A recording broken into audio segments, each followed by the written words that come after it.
بسم اللہ الرحمن الرحیم۔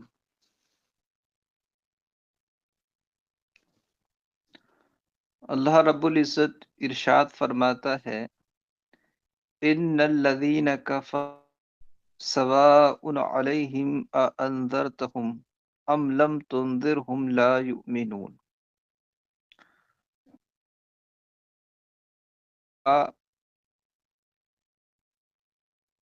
جو ایمان والے ہدایت والے تھے، اب یہاں سے اللہ پاک کھلے کافروں کا ذکر کرتا ہے کہ جن کا کفر آیا تھا، ظاہر تھا۔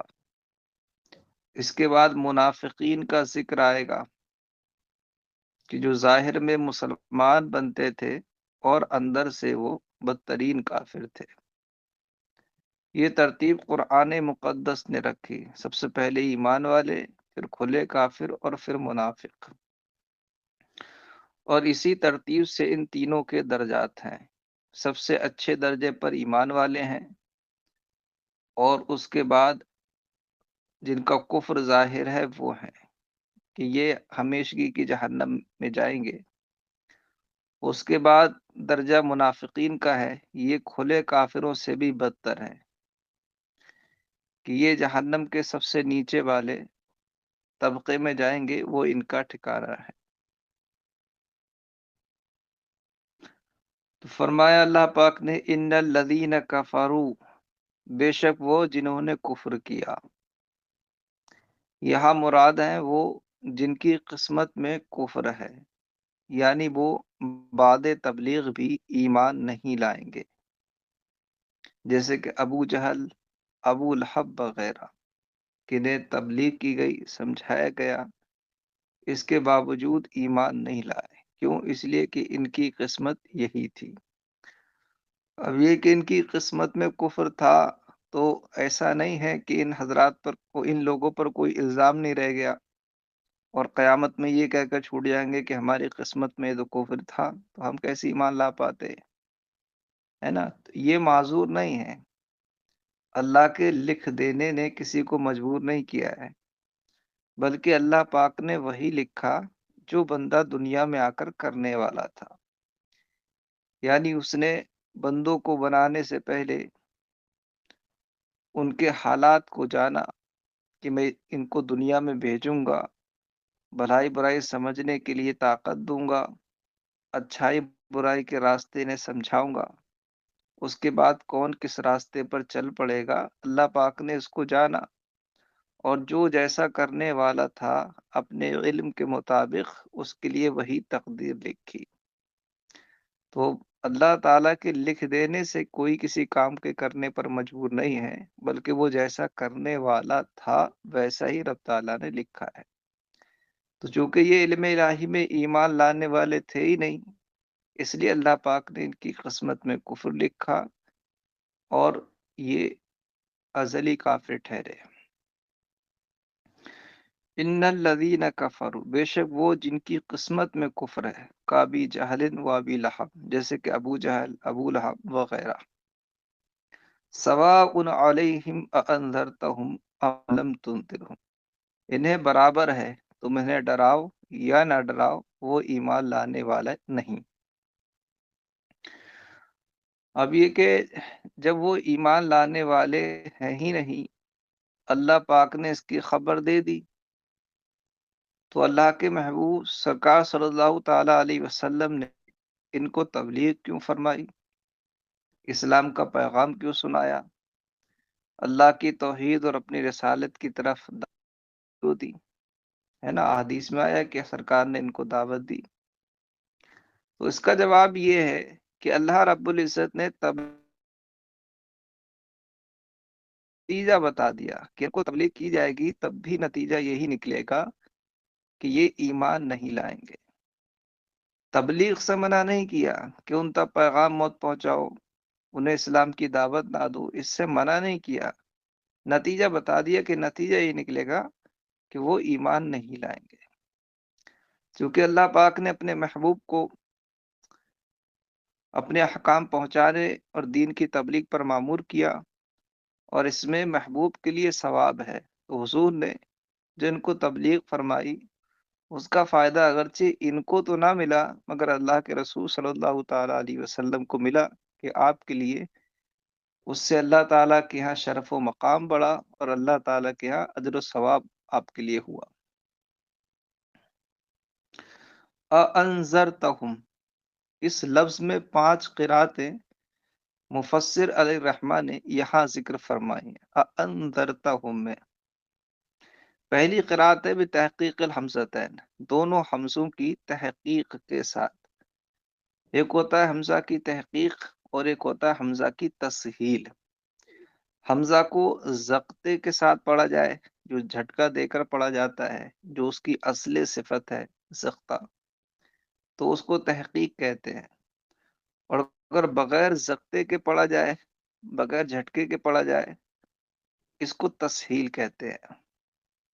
تو جو پہلی قرات ہے لفظ اَأَنذَرْتَهُمْ میں، وہ تحقیق حمزتین ہے، یعنی دونوں حمزوں میں تحقیق کی جائے گی، یعنی دونوں کو ضبطے کے ساتھ پڑھا جائے گا۔ اور دوسری قرات یہ ہے کہ جو دوسرا والا حمزہ ہے اس کو الف سے بدل دیا جائے، یعنی پہلے حمزے کو اصل پر رکھیں، تحقیق کے ساتھ پڑھیں اسے، اور دوسرے حمزے کو الف سے بدل دیں، انذرتہم۔ اور تیسری قرات یہ ہے کہ پہلے حمزہ کو تحقیق سے پڑھیں اور دوسرے حمزہ میں تسہیل کر دیں، الف سے نہیں بدلنا، دوسرے کو اسے تسہیل کرنا ہے، یعنی پہلے والے میں جھٹکا رہے گا زغتہ اور دوسرے میں زغتہ نہیں رہنا ہے، اندرتم، اس طرح سے۔ اور چوتھی قرات یہ ہے کہ پہلے اور دوسرے ان دونوں حمزوں کے درمیان ایک الف کو داخل کر دیا جائے دوسرے والے حمزہ کی تسہیل کے ساتھ، یعنی دوسرے حمزہ میں تسہیل کریں اور دونوں حمزوں کے درمیان ایک الف کو داخل کر دیں۔ یہ چوتھی قرات ہے۔ پانچویں قرات یہ ہے کہ ان دونوں حمزوں کے درمیان الف کو تو داخل کریں مگر دوسرے حمزہ میں تسہیل نہ کریں، اس کو تحقیق پر چھوڑ دیں۔ یہ 5 قراتیں یہاں مصنف علیہ الرحمٰ نے لفظ انذرتہم میں ذکر کی ہیں۔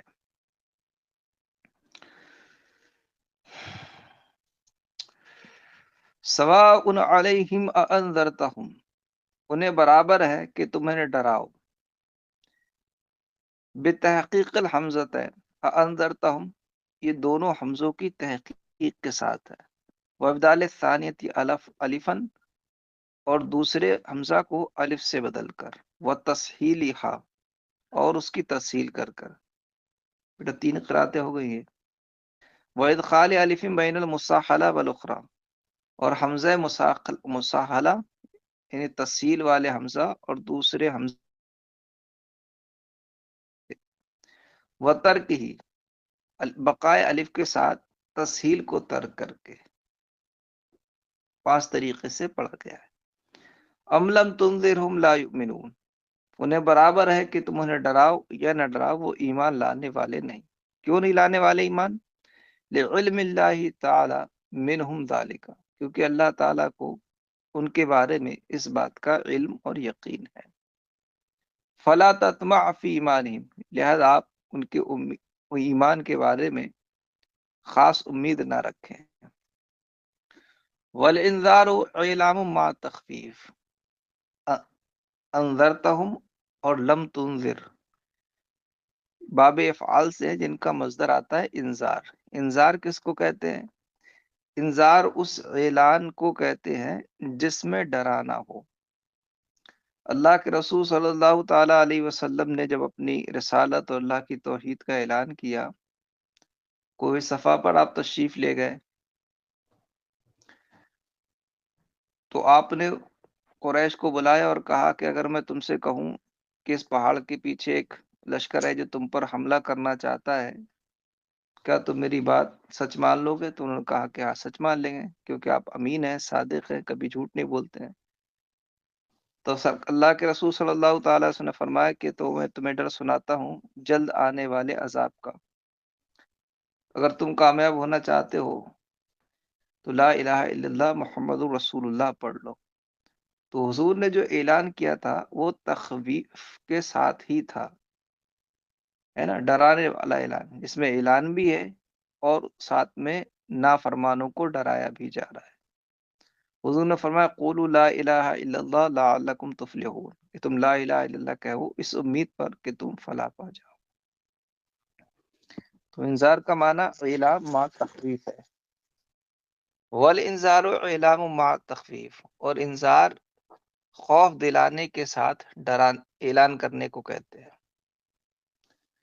ختم اللہ علی قلوبہم وعلی سمعہم وعلی ابصارہم غشاوہ ولہم عذاب عظیم، اللہ نے مہر کر دی ان کے دلوں پر اور ان کے کانوں پر اور ان کی آنکھوں پر گھٹا ٹوپ ہے اور ان کے لیے بڑا عذاب ہے۔ دلوں اور کانوں پر مہر کر دینے کا مطلب یہ ہے کہ اب دل سے غور و فکر کر کے انسان جو حق قبول کرنے کی صلاحیت رکھتا ہے، وہ صلاحیت اگرچہ ان میں ہے مگر وہ اس کو بروئے کار نہیں لا سکتے، بروئے کار وہ نہیں لا پاتے کہ غور و فکر کریں اللہ کی نشانیوں میں اور ہدایت اور حق کا راستہ اختیار کریں۔ اسی طرح کانوں میں قوت سماعت تو ہے، کوئی بھی بات بولی جاتی ہے ان کے کانوں تک پہنچتی ہے، اس کو سنتے بھی ہیں، لیکن سماعت کا جو اصل فائدہ ہے کہ جو چیز سنی ہے اس سے فائدہ حاصل کرنا، وہ ان نہیں ہے۔ جو سنتے ہیں اس سے استفادہ نہیں کر پاتے، اس سے فائدہ حاصل نہیں کرتے، اور چونکہ جو چیز جس کام اور جس مقصد کے لیے اگر وہ اس مقصد میں استعمال نہیں ہو پا رہی ہے یا اس مقصد میں استعمال نہیں کی جا رہی ہے تو وہ ایسی ہے جیسے کہ ہے ہی نہیں، اس کو ختم کر دیا گیا ہے۔ تو اللہ پاک نے ان کے دلوں پر اور کانوں پر مہر کر رکھی ہے کہ دل و کان تو ہیں مگر یہ اس سے فائدہ حاصل نہیں کرتے، غور و فکر کر کے یا آیت قرآن سن کے یہ ہدایت کا راستہ اختیار نہیں کرتے۔ بیٹا یہاں فرمایا گیا علی سمعہم، سمع یہ مصدر ہے، معنی سننا، لیکن یہاں مراد ہے مصدر سے مواضع سمع یعنی کان۔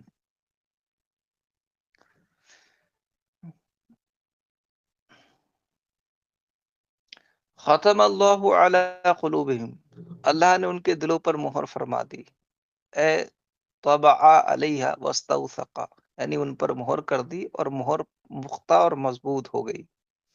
فلا يدخلها خیر، تو پھر ان دلوں میں بھلائی نہیں داخل ہوتی، بھلائی نہیں اترتی۔ وعلی سمعہم اے مواضعہ، اور ان کے کانوں پر،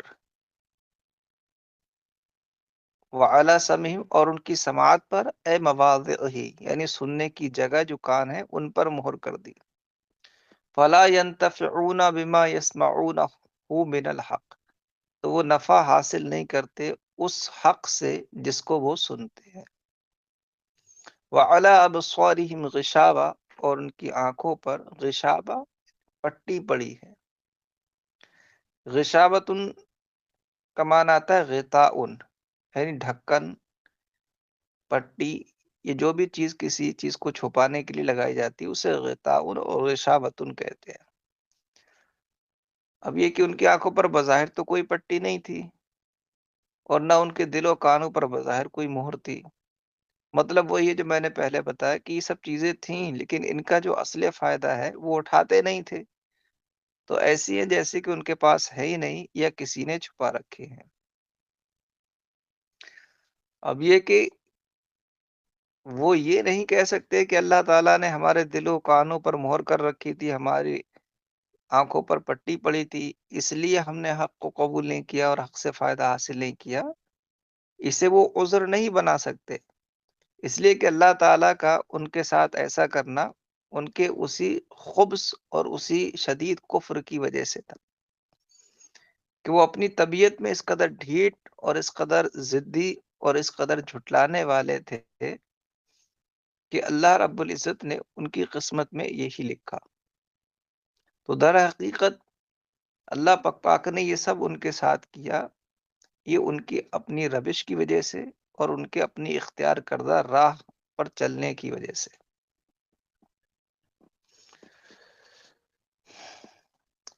وعلی ابصارہم غشاوہ، اور ان کی آنکھوں پر گٹا ٹوپ ہے، غطاء پردہ پڑا ہوا ہے، فلا یبصرون الحق، تو وہ حق نہیں دیکھتے، وَلَهُمْ عَذَابٌ عَظِيمٌ، اور ان کے لیے بڑا عذاب ہے، قوی دائم، یعنی ہمیشہ رہنے والا مضبوط عذاب ہے ان کے لیے. وَنَزَلَ فِي الْمُنَافِقِينَ، آنے والی آیات منافقین کے بارے میں نازل ہوئی. میں نے بتا دیا کہ قرآن نے اس ترتیب سے سب کا ذکر کیا ہے. وَنَزَلَ فِي الْمُنَافِقِينَ، اور آنے والی آیات کم سے کم 13-14 آیتیں ہیں جو منافقین کے بارے میں نازل ہوئی ہیں، اور آنے والی آیات منافقین کے بارے میں نازل ہوئی. وَمِنَ النَّاسِ مَن يَقُولُ آمَنَّا بِاللَّهِ وَبِالْيَوْمِ الْآخِرِ وَمَا هُمْ بِمُؤْمِنِينَ، اور لوگوں میں کچھ وہ ہیں جو کہتے ہیں ہم ایمان لائے اللہ پر اور آخری دن پر، حالانکہ وہ ایمان والے نہیں ہیں.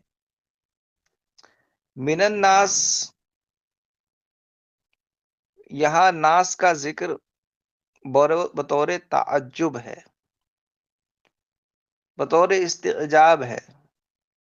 اللہ تعالیٰ نے تعجب دلانے کے لیے یہ فرمایا ہے، اور بتانا یہ ہے کہ ایسے ایسے لوگ بھی انسانوں میں ہیں کہ زبان سے کہتے ایمان لائے اور دل میں کفر بھرا ہے، اور سوچتے ہیں کہ یہ چیز ہم کو فائدہ دے گی، حالانکہ یہ سراسر نقصان والی ہے، کہ اس میں کفر کے ساتھ ساتھ لوگوں کو دھوکوں میں بھی ڈالنا ہے، کہ لوگ ایمان والا سمجھ رہے ہیں حالانکہ یہ کافر ہے. اور ایسوں کی صحبت بہت زیادہ مضر ہوتی ہے. کھلے کافر سے آدمی ہوشیار رہتا ہے کیونکہ اس کا کفر جانتا ہے، لیکن جو اندر سے کافر باہر سے ایمان والا دکھتا ہے، اس کی حقیقت لوگ جان نہیں پاتے ہیں، اس کی باتوں میں آ جاتے ہیں، اور کئی بار اس کے اندر کے کفر کی سازش ایک ایمان والے کے ایمان کو لے جاتی ہے. اس لیے ہمارے علماء نے کافر اصلی کے ساتھ اٹھنے بیٹھنے کی وہ ممانعت نہیں فرمائی جو ممانعت منافق کے ساتھ اٹھنے بیٹھنے کی ہے، اس کے ساتھ اٹھنا بیٹھنا، کھانا پینا، تعلقات رکھنا، یہ سب ناجائز اور حرام ہے. اسی وجہ سے کہ انسان اس کے ظاہری مسلمان ہونے کو دیکھ کر اس کے دھوکے میں آئے گا، اور وہ اندر سے کافر ہے، دھیرے دھیرے مومن مخلص کے ایمان کو بھی وہ چاٹ لے گا. اس لیے فرمایا کہ ان کے قریب نہ بیٹھو. حدیث میں فرمایا ایاکم و ایاہم لا یضلونکم ولا یفتنونکم، کہ تم ان سے دور رہو اور انہیں خود سے دور رکھو، کہ کہیں وہ تمہیں گمراہ نہ کر دیں، کہیں وہ تمہیں فتنے میں نہ ڈال دیں. تو بطور استعجاب یہ فرمایا من الناس، کہ لوگوں میں ایسے ہیں، انسانوں میں ایسے لوگ بھی ہیں کچھ. من یقول آمنا باللہ وبالیوم الاخر وما هم بمؤمنین. بیٹا من یہاں مبتدا ہے، من یقولوں میں من جو ہے یہ اس میں موصول ہے، ٹھیک ہے. یقول آمنا باللہ وبالیوم الاخر،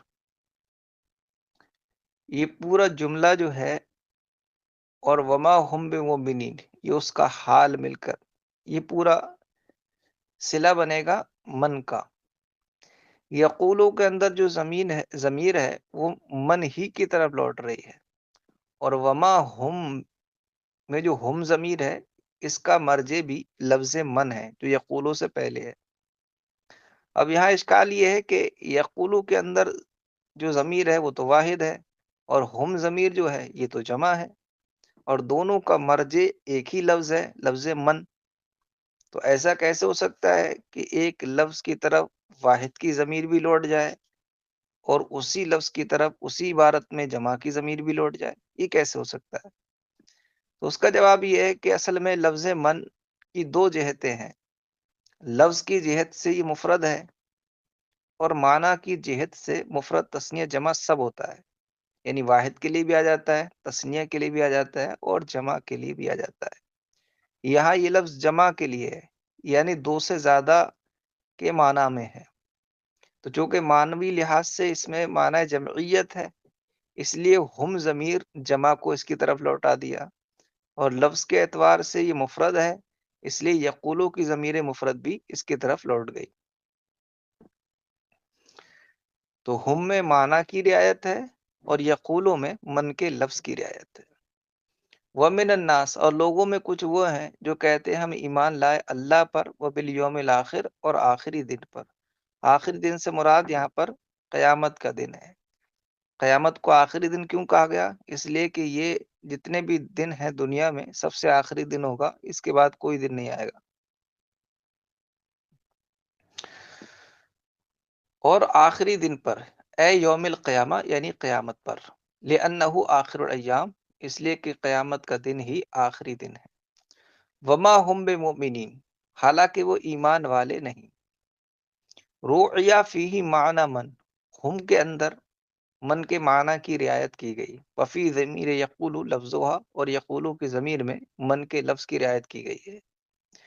یخادعون اللہ والذین آمنوا وما یخدعون الا انفسهم وما یشعرون، وہ دھوکہ دینا چاہتے ہیں اللہ کو اور ایمان والوں کو، اور وہ دھوکہ نہیں دیتے مگر خود کو، اور انہیں اس کا شعور نہیں ہے، علم نہیں ہے۔ منافقین جب آگے آ رہا ہے اس کا ذکر، ایمان والوں سے ملتے تو کہتے کہ ہم بھی ایمان لائے تمہارے ایمان لانے کی طرح، ان کے سامنے ایمان اور اخلاص ظاہر کرتے، اور جب اپنے سرگناؤں میں اپنے سرداروں کے ساتھ ہوتے تو کہتے کہ ہم تو ایمان والوں سے استہزاء کرتے ہیں ایمان ظاہر کر کے، حقیقت میں تو ہم تم لوگوں کے دین پر ہیں، تو وہاں اپنا کفر ظاہر کرتے، اور وہ یہ سمجھتے کہ اس طرح سے کر کے ہم مسلمانوں کو دھوکے میں ڈالے رہیں گے اور مسلمان ہم کو ایمان والا سمجھیں گے۔ اور اگر ان سے کوئی کہتا کہ تم مومن مخلص ہو جاؤ تو پھر اللہ کی قسم بھی کھانے لگتے کہ با خدا ہم مومن مخلص ہیں۔ تو اس طرح وہ چاہتے تھے کہ ہم گویا اللہ تعالیٰ کو بھی دھوکہ دے دیں گے۔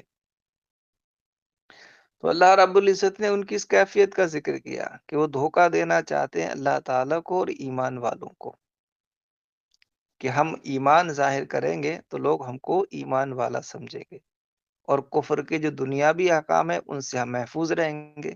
مثلا ہم پر کوئی تلوار نہیں اٹھائے گا جہاد کے نام پر، مسلمانوں کے ملک میں رہیں گے، ہم سے کوئی جزیہ ٹیکس نہیں لے گا، مر جائیں گے تو مسلمانوں جیسے دستور کے مطابق ہمارے ساتھ تجہیز و تکفین کی جائے گی، مسلمانوں کے قبرستان میں دفن کیا جائے گا۔ تو جو کفر کے احکام ہیں، مثلا اس پر جہاد کیا جائے گا، جزیہ لیا جائے گا، مسلمانوں کے قبرستان میں دفن نہیں ہونے دیا جائے گا، تجہیز و تکفیر مسلمانوں کے طریقے پر نہیں ہوگی، یہ دنیا بھی جو کفر کے احکام ہے وہ سوچتے تھے کہ ہم اس سے بچ جائیں گے۔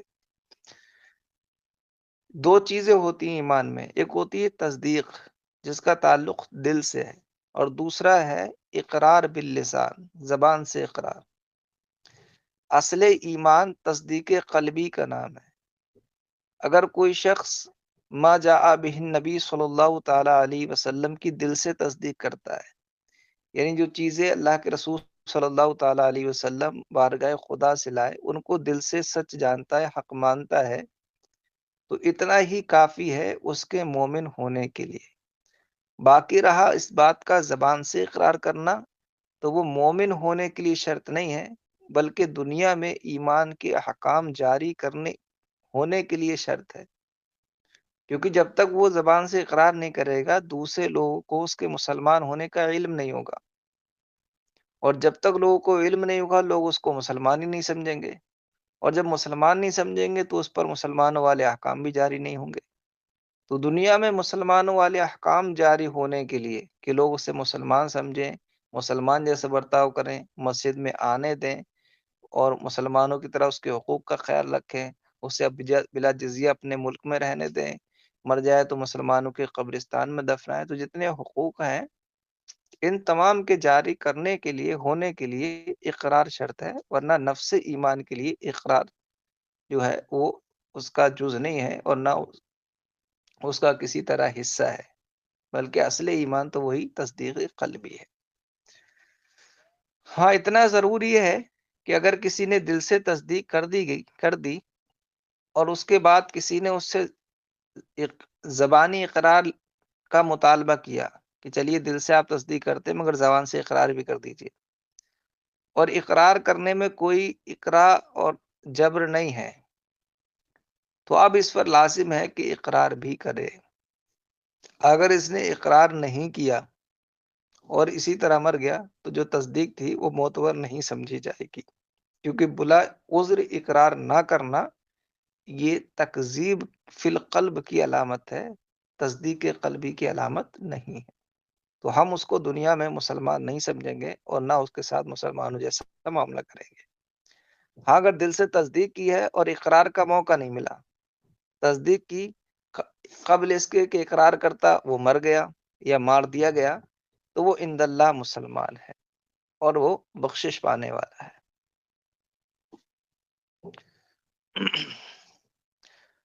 تو اللہ پاک نے فرمایا کہ یہ اللہ تعالیٰ اور ایمان والوں کو دھوکہ دینا چاہتے ہیں، اور حقیقت یہ ہے کہ یہ خود اپنے آپ کو دھوکہ دے رہے ہیں، کیونکہ جو یہ کر رہے ہیں نا اس کا بوال خود انہی پر آنا ہے. دنیا میں بھی ذلیل ہونا ہے اور آخرت میں بھی ذلیل ہونا ہے. دنیا میں ذلت کیسی کہ اللہ تعالیٰ نے اپنے محبوب کو ان کے حال پر مطلع فرمایا، اور سرکار نے جمعے کے دن بھری مسجد سے ایک ایک کا نام لے کر ان کو بھگایا تھا. اخرج یا فلاں انکا منافق، اے فلاں نکل بے شک تو منافق ہے. تقریباً 350 لوگ نکالے گئے تھے، جن میں مرد اور عورتیں سب تھیں، برسر اعلان علی رؤوس الاشہاد، خاص جمعے کے دن. تو دنیا میں ذلیل ہوئے اور آخرت کی ذلت ابھی باقی ہے کہ ان کو سب سے دردناک عذاب جہنم کے سب سے نچلے طبقے میں ڈالا جائے. تو جو دھوکہ دھڑی کر رہے تھے اس کا بوال خود انہی پر پڑا. اور اللہ پاک فرماتا ہے وما یشعرون، انہیں اس کا احساس نہیں ہے کہ ہم جو کر رہے ہیں اس کا بوال ہمارے ہی سر پڑنا ہے، اس کا احساس نہیں ہے ان کو. یہاں پر بیٹا یخادعون فرمایا گیا، یخادعون جو کہ باب مفاعلت کے مصدر مخادعت سے ہے. مفاعلت کی خاصیت ہے مشارکت، یعنی دو لوگوں کا کسی فعل میں شریک ہونا. جیسے مقاتلہ مانا کیا ہے آپس میں جنگ کرنا، مقابلہ آپس میں مقابلہ آرائی کرنا، مؤاخذہ ایک دوسرے سے مؤاخذہ کرنا. اس میں مشارکت ہوتی ہے، یعنی اصل فعل میں دونوں شریک ہوتے ہیں، فاعل اور مفعول دونوں اصل فعل میں شریک ہوتے ہیں. تو مخادعہ کا لفظ یخادعون یہاں ذکر کیا گیا ہے، اور اس کی خاصیت کیا ہے مشارکت. تو اس سے تو یہ سمجھ میں آ رہا ہے کہ یہ بھی رب تعالیٰ اور ایمان والوں کو دھوکہ دینا چاہتے تھے اور وہ بھی ان کو دھوکہ دینا چاہتے تھے. حالانکہ اللہ کسی کو دھوکہ دے وہ اس کی ذات اس سے پاک ہے، اور ایمان والے کسی کو دھوکہ دینا چاہیں یہ ان کی شان نہیں.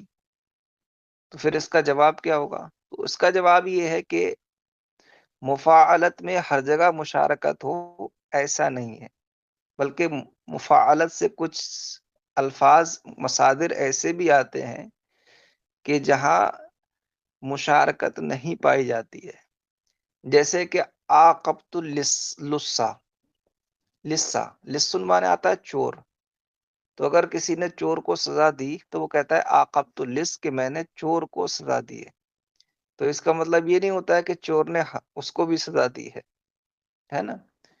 تو جیسے عاقبت اللسہ میں اگرچہ یہ مفاعلت سے ہے مشارکت نہیں ہے، اسی طرح یخادعون اگرچہ مفاعلت سے ہے یہاں مگر اس میں یہاں مشارکت نہیں ہے کہ وہ دھوکہ دینا چاہتے تھے مگر اللہ اور ایمان والے نہیں. اب رہا یہ کہ یہاں جب مراد ہی نہیں ہے مشارکت، تو پھر اللہ رب العزت کا یہاں ذکر کیوں کیا گیا؟ جب اللہ تعالیٰ کے لیے دھوکہ دینا محال ہے تو رب تعالیٰ کا ذکر کیوں ہے؟ یخادعون اللہ کیوں ہے؟ کیونکہ وہ تو نہ دھوکہ دے کسی کو اور نہ دھوکہ کھائے کسی سے۔ پھر اللہ تعالیٰ دھوکہ کھانے سے پاک ہے نا۔ ایمان والوں کو دھوکہ دیا جا سکتا ہے، مگر اللہ تعالیٰ کو کیسے دھوکہ دیا جا سکتا ہے؟ وہ تو پاک ہے۔ اور جب وہ پاک ہے تو پھر یہ کیوں کہا گیا کہ وہ دھوکہ دینا چاہتے ہیں اللہ کو؟ یہ کیوں کہا گیا؟ تو اس کا جواب یہ کہ اللہ کا ذکر، یعنی اس میں جلالت کا ذکر یہاں پر وہ تحسین کلام کے لیے ہے۔ تحسین کا مطلب آتا ہے کہ کسی بھی لفظ میں متضادین کو ذکر کر دینا، جیسے دھوکہ کھانا اور خدا ہونا، ان دونوں چیزوں میں تضاد ہے۔ جو خدا ہے وہ دھوکہ نہیں کھا سکتا، اور جو دھوکہ کھا جائے وہ خدا نہیں ہو سکتا۔ تو دو متضاد چیزوں کو جملے میں جمع کر دینا، اس کو تحسین کہتے ہیں بلاغت کی اصطلاح میں۔ اور تحسین یہ چونکہ صنف بلاغت ہے اور بلاغت کلام کا حسن ہوتی ہے، تو تحسین کلام کے لیے یہاں اس میں جلالت کا ذکر ہے، ورنہ اللہ تعالیٰ دھوکہ کھانے سے پاک ہے۔ یخادعون اللہ والذین آمنوا، وہ دھوکہ دینا چاہتے ہیں اللہ اور ایمان والوں کو، بے اظہار خلاف ما ابطنوا من الکفر، اس کفر کے خلاف کو ظاہر کر کے جو کفر انہوں نے باطن میں چھپا رکھا ہے۔ لیدفعوا عنہم احکامہ دنیاویہ، ایسا کرتے کیوں ہیں؟ تاکہ خود سے کفر کے دنیاوی احکام کو دفع کر سکیں۔ وما یخدعون الا انفسهم، اور وہ دھوکہ نہیں دیتے مگر خود ہی کو، لأن وبال خداعهم راجع الیہ، کیونکہ ان کے دھوکہ دڑی کا بوال انہی پر پلٹے گا۔ فیفتضحون فی الدنیا باطلاع اللہ نبیہ علی ما ابطنوہ ویعاقبون فی الآخرہ، تو وہ رسوا کیے جائیں گے دنیا میں اس طور پر کہ اللہ اپنے نبی کو ان کے باطنی کفر پر مطلع فرمائے گا، اور آخرت میں اس طور پر کہ وہ آخرت میں سزا عذاب دیے جائیں گے۔ وما یشعرون، اور انہیں اس کا شعور نہیں، یعنی یعلمون ان خداعہم لانفسہم، یعنی وہ نہیں جانتے کہ ان کی دھوکہ دڑی انہی کے لیے ہے۔ والمخادعۃ ہنا من واحد، مخادعت یہاں ایک جانب سے ہے صرف، کعاقبۃ اللص، جیسے کہ عاقبۃ اللص میں ہے۔ وذکر اللہ فیہا تحسین، اور اس میں اللہ کا ذکر تحسین کلام کے لیے ہے۔ وفی قرات وما یخدعون، اور ایک قرات میں وما یخدعون ہے، وما یخدعون، ہم جو قرات پڑھتے ہیں وما یخدعون ہے صیغہ معروف کے ساتھ، اور ایک قرات ہے وما یخدعون صیغہ مجہول کے ساتھ۔ وفی قرات، اور ایک قرات میں وما یخدعون، وما یخدعون ہے۔ فی قلوبہم مرض فزادہم اللہ مرضا ولہم عذاب علیم، ان کے دلوں میں مرض ہے تو اللہ نے ان کا مرض بڑھا دیا اور ان کے لیے دردناک عذاب ہے۔ مرض سے مراد یعنی ان کے دلوں میں قرآن کی بابت اور اللہ کے نبی کی بابت شک اور نفاق ہے، کہ انہیں قرآن کی حقانیت پر اور کلام الہی ہونے پر یقین نہیں ہے جیسا ایمان والوں کو ہے۔ دلوں میں شک پالے ہوئے ہیں اور نفاق بیٹھائے ہوئے ہیں، تو اللہ نے ان کی اس شک اور نفاق کی بیماری کو اور بڑھایا۔ کیسے بڑھایا؟ اللہ تعالیٰ نے قرآن نازل فرمایا، قرآن جیسا جیسا نازل ہوتا رہتا ان کا وہ شک اور نفاق کا مرض بڑھتا رہتا۔ فرض کرو پہلے 100 آیتیں نازل ہوئی تھی تو ان کا شک ان 100 آیتوں کے بارے میں تھا، ان کا نفاق دین کے اتنے حصے سے تھا کہ ظاہر میں کہتے کہ ہم مانتے ہیں اس کو، اور باطن میں اس کا انکار تھا۔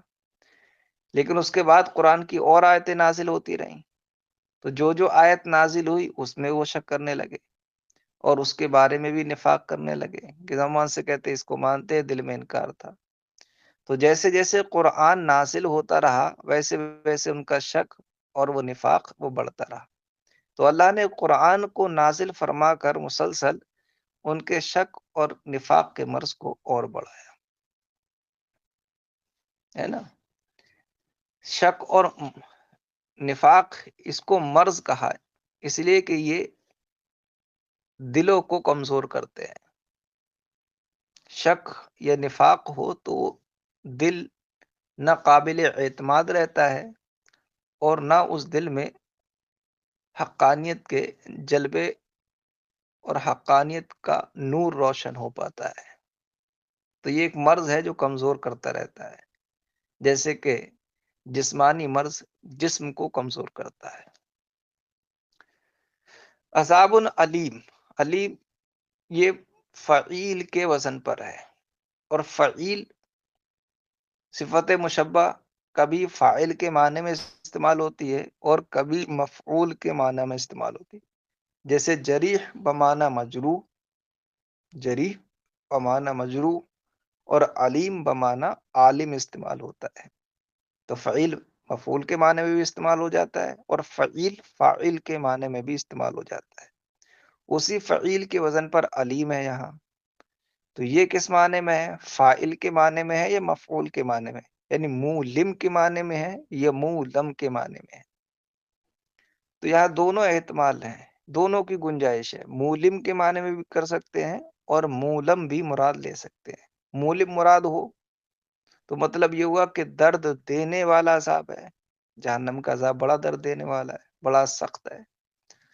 اور مولم مراد ہو تو مانا ہوگا ایسا عذاب ہے جس کو درد دیا گیا ہے۔ یہ بھی صحیح ہے، کیونکہ جہنم اتنی سخت ہے کہ خود اس کے بعد حصے بعض سے پناہ مانگتے ہیں، بعد حصے بعض سے اذیت پاتے ہیں۔ تو بتانا یہ کہ ان کے لیے وہ عذاب ہے جسے خود تکلیف دی گئی ہے، جو خود تکلیف میں ہے، اس درجے کا عذاب ہے۔ فی قلوبہم مرض، ان کے دلوں میں بیماری ہے، شکوں و نفاق، شک اور نفاق ہے۔ فہم یمرض قلوبہم، تو وہ ان کے دلوں کو مریض بناتا ہے، اے یضاعفہا، یضاعفہا یعنی انہیں کمزور کرتا ہے۔ فزادہم اللہ مرضا، تو اللہ نے ان کے مرض کو بڑھا دیا، بما انزلہ من القرآن، اس کے ذریعے جو اس نے قرآن نازل کیا۔ قرآن سے کیسے بڑھ گیا ان کا مرض؟ تو فرماتے ہیں لکفرہم بہ، ان کے قرآن کے ساتھ کفر کرنے کی وجہ سے۔ وَلَهُمْ عَذَابٌ عَلِيمٌ مولم، اور ان کے لیے درد دیا ہوا عذاب ہے، کس کے بدلے؟ بما کانوا یکذبون اور بما کانوا یکذبون، اس میں دونوں قرأتیں ہیں، یکذبون بھی ہے یکذبون بھی ہے۔ یکذبون پڑھیں تو مطلب ہوگا اس کے بدلے جو وہ جھوٹ بولتے تھے، جھوٹے تھے، اور یکذبون پڑھیں تو ہوگا اس کے بدلے جو وہ جھٹلاتے تھے۔ پہلی تقدیر پر مراد ہوگا فی قولہم آمنا، یعنی اس کے بدلے جو وہ جھوٹ بولتے تھے۔ کیا جھوٹ بولتے تھے؟ مسلمانوں سے آمنا کہنے میں، کہتے ہم ایمان لے آئے، حالانکہ وہ ایمان والے نہیں تھے۔ تو اس جھوٹ کی وجہ سے ان کے لیے یہ عذاب ہے۔ اور دوسری صورت میں تشدید کے ساتھ یکذبون پڑھیں باب تفعیل سے تو مانا ہوگا جھٹلاتے تھے۔ کس کو جھٹلاتے؟ اے نبی اللہ، یعنی اللہ کے نبی کو اور قرآن کو۔ بما کانوا یکذبون بدلے اس کے جو وہ تکذیب کرتے تھے، جھٹلاتے تھے یا جھوٹ بولتے تھے، بالتشدید، تشدید کے ساتھ، اے نبی اللہ، یعنی جھٹلاتے تھے اللہ کے نبی کو، وفی تخفیف، اور تخفیف کے ساتھ یکذبون، اس کا مطلب ہے اے فی قولہم آمنا، وہ جھوٹ بولتے تھے اپنے قول آمنا میں۔